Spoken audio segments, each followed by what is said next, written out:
اللهم انزل علينا السكينة في العلم والجسم. الله الحمد لله رب العالمين، والصلاة والسلام على أشرف الأنبياء والمرسلين وعلى آله وأصحابه أجمعين ومن تبعهم بإحسان إلى يوم الدين.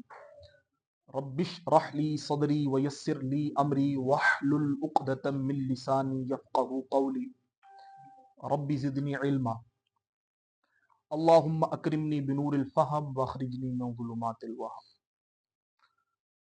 السلام علیکم ورحمۃ اللہ وبرکاتہ.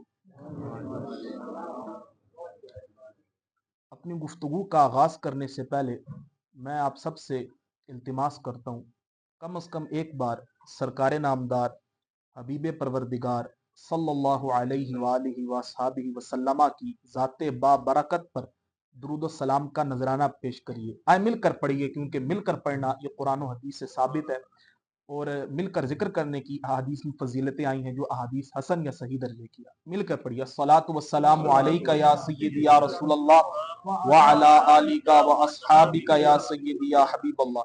الصلاۃ والسلام علیک یا خاتم النبیین وعلی آلک واصحابک یا خاتم المعصومین. آپ تمام معزز ناظرین و سامعین کا میں نہایت شکر گزار ہوں، اور ہماری پوری رسالت الرسول تحریک کی جو ٹیم ہے یہ بھی آپ کی نہایت شکر گزار ہے کہ آپ اپنا قیمتی وقت لے کر یہاں تشریف لائے. انسان کے پاس اللہ رب العزت نے جو سب سے اس کو بڑی نعمت دی ہے اسلام کے بعد، وہ وقت ہے.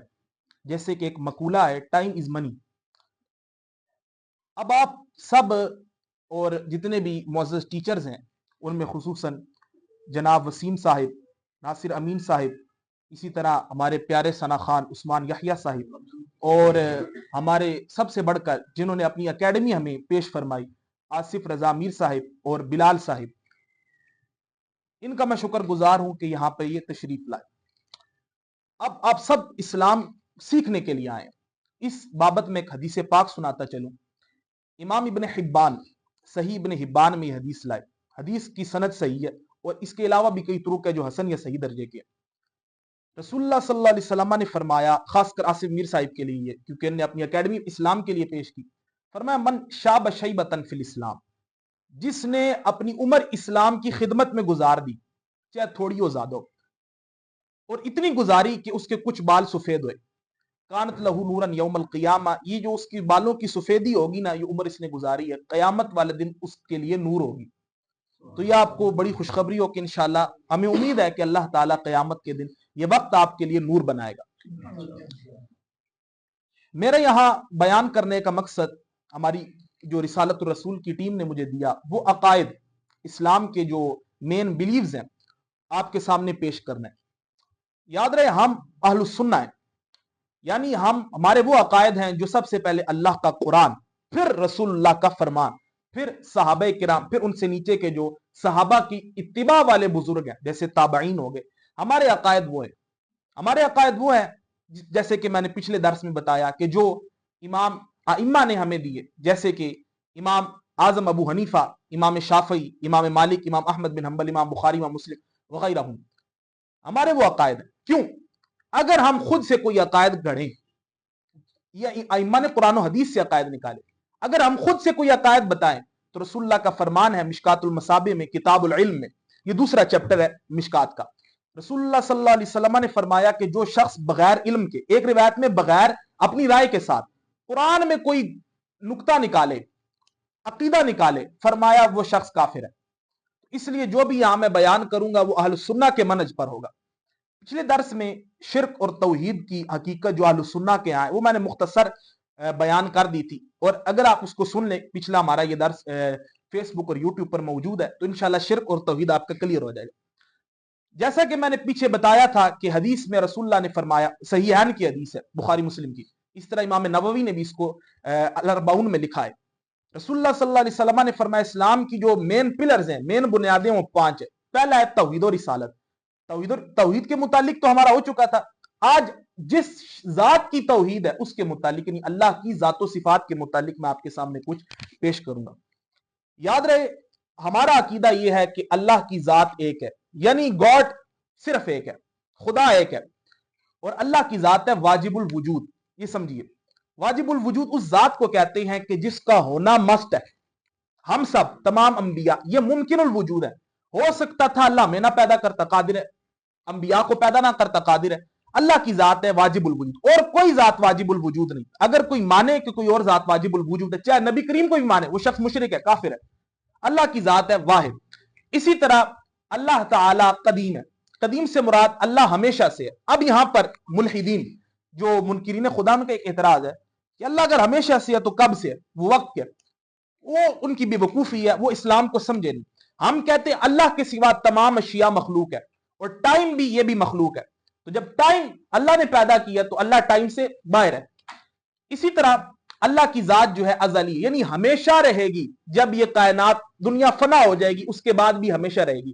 یہاں پر ایک اعتراض پھر آتا ہے کہ اللہ جب قیامت کے بعد انسانوں کو اٹھائے گا، کافروں کو العیاذ باللہ سزا دے گا جہنم میں ہمیشہ کے لیے، اور مسلمانوں کو جنت میں ہمیشہ کے لیے انعام دے گا، تو مسلمان بھی ہمیشہ رہیں گے اور کافر بھی ہمیشہ۔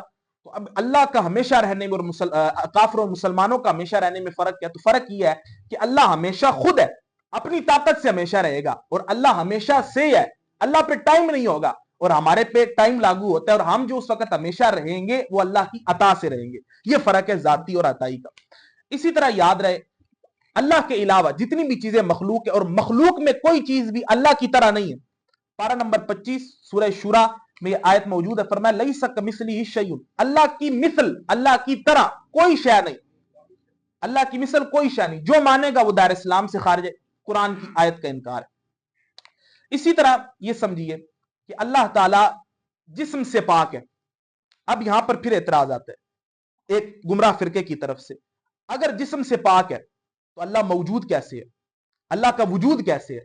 اب وہ بیوقوف حضرات وہ وجود سمجھتے ہیں پنجابی والا، جیسے ہم کہتے ہیں وہ بڑے وجود والا آ رہا ہے، وہ چھوٹے وجود والا آ رہا ہے۔ عربی میں وجود کہتے ہیں ہونے کو۔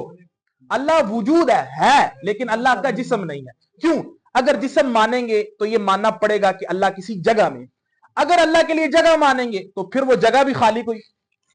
اگر یہ مانے کہ وہ جگہ اللہ نے بعد میں پیدا کی تو اس پیدا کرنے سے پہلے اللہ کدھر تھا؟ تو اللہ جسم سے پاک، اسی طرح اللہ جگہ سے بھی پاک ہے۔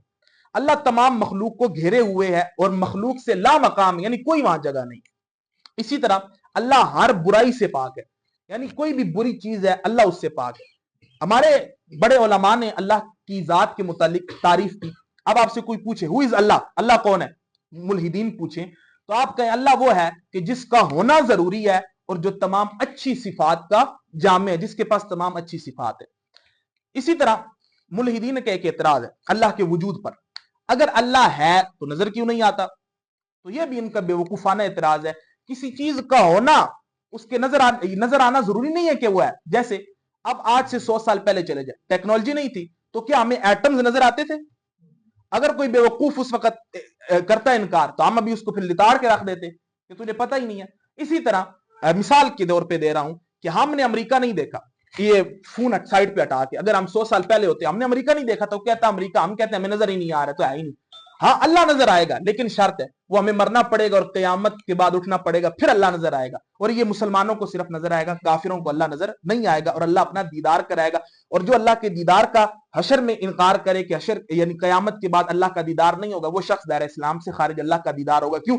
قرآن میں سورۃ القیامہ پارہ نمبر 20 وجوہ یومئذ ناظرہ الی ربہا ناظرہ، قیامت کے دن کچھ چہرے یعنی مسلمانوں کے چہرے تر و تازہ ہوں گے، الی ربہا ناظرہ، اپنے رب کی طرف دیکھتے ہوں گے، سین کرتے ہوں گے اپنے رب کو۔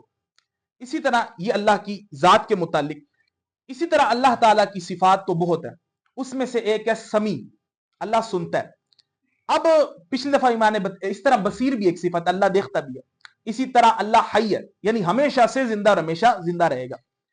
پچھلی دفعہ میں نے آپ کو بتایا تھا جو حضرات تھے کہ اب ظاہر لفظ ہے کہ اللہ سمیع سنتا ہے، اب انسان بھی تو سننے والا ہے۔ اب ملحدین کہ تمہارے اور اللہ کے سننے میں فرق کیا؟ فرق ہے۔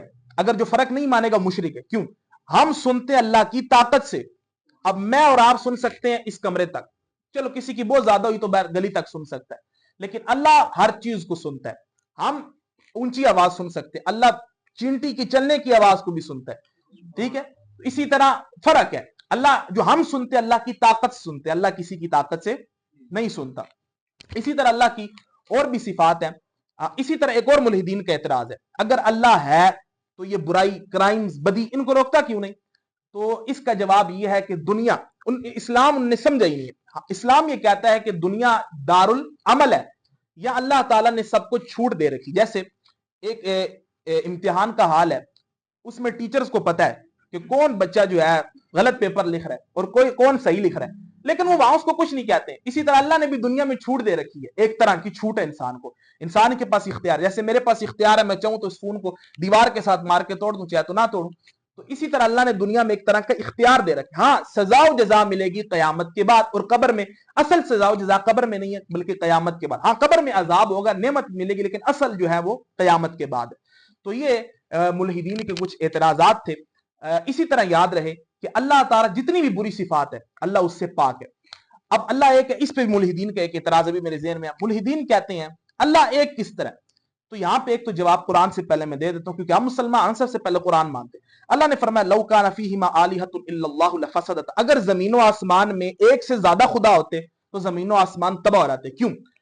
آپ کچھ لوگ, آپ کو پتا ہوگا کہ یونانی جو کامکس ہیں اس میں جو خدا, جیسے جیوس ہو گیا, اس طرح کے آپ نے وہ پڑھا ہوگا کچھ نے کہ وہ آپس میں کس طرح جنگیں کرتے تھے. اگر ایک سے زیادہ خدا ہوتے تو ابھی جنگیں ہو رہی ہوتی, ایک اپنی مخلوق دوسرے پہ لے کر چڑھ رہا ہوتا. اسی طرح عقلاً بھی ایک ہی خدا ہے. جیسے اگر ایک سے زیادہ خدا مان لیے جائیں تو اب یہ کائنات کس نے بنائی؟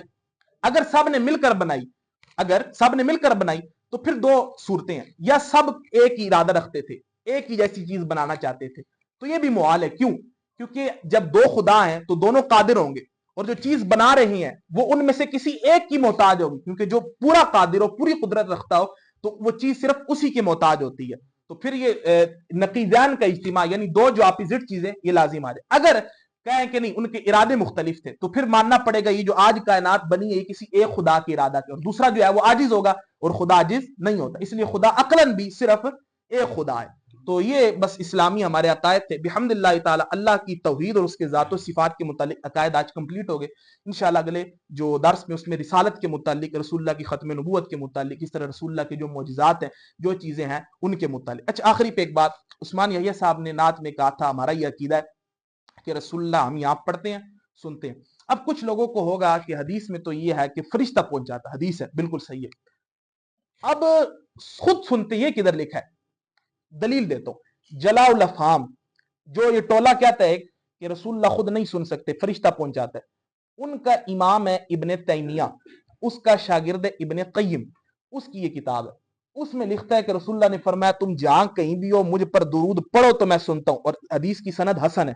یہ مکتبہ رحمانیہ والے جو انہی سے تعلق رکھتے ہیں انہوں نے اس کو حسن لکھا ہے. اچھا اب یہ پھر اعتراض آئے گا فرشتہ اللہ نے کیوں مقرر کیا کہ جو آپ کو نام بتاتا ہے, یہ اعتراض ہے. تو اب میں یہ کہتا ہوں کہ قرآن میں ہے کہ اللہ نے کرامن کاتبین ہمارے اس جسم کے ساتھ ہمارے پاس سے اللہ نے یہ ہمارے حافظین مقرر کیے. تو کیا اللہ سنتا نہیں ہے؟ آپ کہتے نہیں, اللہ تو ہر چیز جانتا ہے, لیکن یہ کیوں؟ یہ اللہ کا پروٹوکول ہے, ایک بادشاہ کا پروٹوکول. اسی طرح رسول اللہ کا بھی اللہ نے پروٹوکول رکھا ہے کہ قبر کے پاس فرشتہ بھی بتائے, اور آپ خود بھی سنیں. صحیح مسلم کی حدیث ہے کتاب الفتن کی غالباً, رسول اللہ صلی اللہ علیہ وسلم نے فرمایا اللہ نے میرے سامنے زمین کو لپیٹ دیا اور میں نے زمین کے مشرق اور مغرب کو دیکھ لیا. تو یہ حدیث ہمارا عقیدہ بھی جو عثمان یحییٰ صاحب نے بیان فرمایا یہ بھی قرآن و حدیث سے ثابت ہے. وما علیہ الا البلاغ.